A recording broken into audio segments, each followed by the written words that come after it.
యెహోషువ 20వ అధ్యాయము. మరియు యెహోవా యెహోషువకు సెలవిచ్చినదేమనగా, నీవు ఇశ్రాయేలీయులతో ఇట్లనుము, తెలియకయే పొరబాటున ఒకని చంపిన నరహంతకుడు పారిపోవుటకు నేను మోషే నోట మీతో పలికించిన ఆశ్రయపురములను మీరు ఏర్పరచుకొనవలెను. హత్య విషయమై ప్రతి హత్య చేయువాడు రాకపోవునట్లు అవి మీకు ఆశ్రయపురములగును.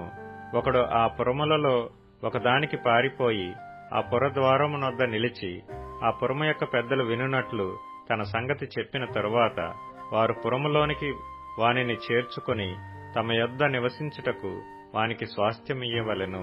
హత్య విషయములో ప్రతి హత్య చేయువాడు వానిని తరిమిన ఎడల వాని చేతికి ఆ నరహంతకుని అప్పగింపకూడదు. ఏలయనగా అతడు పొరబాటున తన పొరుగువాని చంపిన గాని అంతకు మునుపు వాని యందు పగపట్టలేదు. అతడు తీర్పు నొందుటకై సమాజమునెదుట నిలుచు వరకు, తరువాత ఆ దినములోనున్న యాజకుడు మరణము నొందు వరకును ఆ పురములోనే నివసింపవలెను. తరువాత ఆ నరహంతకుడు ఏ పట్టణము నుండి పారిపోయినో ఆ పట్టణమునకును తన ఇంటికిని తిరిగి రావలెను. అప్పుడు వారు నఫ్తాలీయుల మన్యములోని గలిలయలో కేదెషును, ఎఫ్రాయిమీల మన్యమందలి షెకెమును, యూదా వంశస్థుల మన్యమందలి హెబ్రోనను, కిర్యతర్బాను ప్రతిష్టపరిచిరి.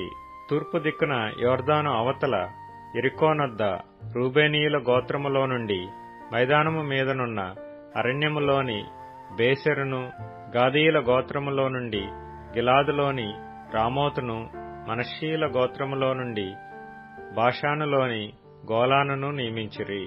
పొరబాటున ఒకని చంపినవాడు సమాజము ఎదుట నిలువక మునుపు అక్కడికి పారిపోయి హత్య విషయమై ప్రతిహత్య చేయువాని చేత చంపబడక ఇండునట్లు ఇశ్రాయేలీయులకందరికిని వారి మధ్య నివసించు పరదేశులకును నియమింపబడిన పురములు ఇవి.